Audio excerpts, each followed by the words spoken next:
बिस्मिल्लाहिर्रहमानिर्रहीम। अस्सलामुअलैकुम। अपना हाथ काट कर ख़ुद को बचाने वाले शख्स की रोंगटे खड़े कर देने वाली दास्तान। क्या कोई फ़र्द ज़िंदगी बचाने के लिए अपना हाथ काटने की हिम्मत कर सकता है? ऐसा अमेरिका से ताल्लुक़ रखने वाले एरोन रॉस्टन ने इस वक्त किया जब इनकी ज़िंदगी लगभग ख़त्म होने के करीब पहुंच गई थी। जी हाँ, वाकई अप्रैल 2003 में अमेरिकी रियासत यूटा के कैनन-लैंड नेशनल पार्क में पहाड़ियों पर चढ़ने के दौरान एक हादसे में एरोन का दायां हाथ भारी पत्थरों में फंस गया था।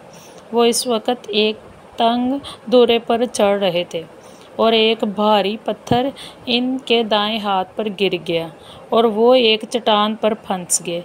इस वक्त इनके पास महज 1 लीटर पानी और चॉकलेट के टुकड़े और थोड़ा सा खाना था। इनके पास हेडफोन्स और एक वीडियो कैमरा भी था, मगर मोबाइल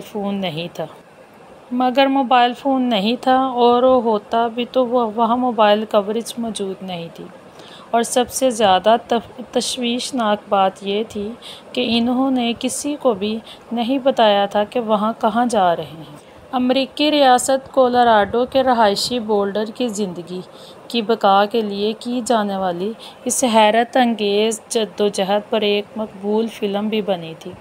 डायरेक्टर डैनी बॉयल ने इस वाक़े फ़िल्म 127 आवर्स को डायरेक्ट किया था।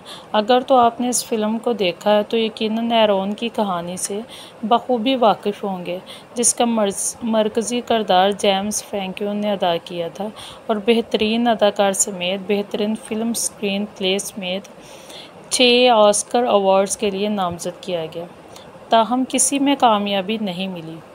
तो असल में हुआ क्या था? अब इस हादसे को अप्रैल में 20 साल हो जाएंगे, मगर अब तक ये लोगों के अंदर हौसला जगाता है। इस वाक़ये से 1 साल कबल एरोन रॉस्टन ने इंटेल की मुलाजमत छोड़कर कोलोराडो की तमाम 14,000 फीट से ज़्यादा बुलंद चोटियों को सर करने का फ़ैसला किया।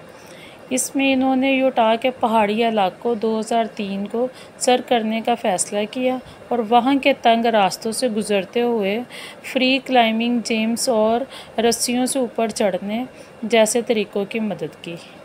मगर एक बार जब वो 3 फीट चौड़े कैनन से उतर रहे थे तो इस दौरान एक भारी पत्थर अपनी जगह से हिल गया, जो इनके ख्याल में मजबूत था। इनके बकौल इस खूबसूरत जगह में घूमते हुए बहुत खुश था मैं, और लापरवाह हो गया और फिर अचानक मैं चंद फीट नीचे गिरा। जब मैंने ऊपर देखा तो पत्थर आ रहा था। खुद को बचाने के लिए मैंने हाथ ऊपर उठा दिए और वो मेरे दाएं हाथ से टकराया और कुचल दिया। 350 किलोग्राम से ज़्यादा वज़नी चट्टान या पत्थर ने दाएं हाथ का लगभग कीमा कर दिया और एरोन शॉक की कैफियत में चले गए।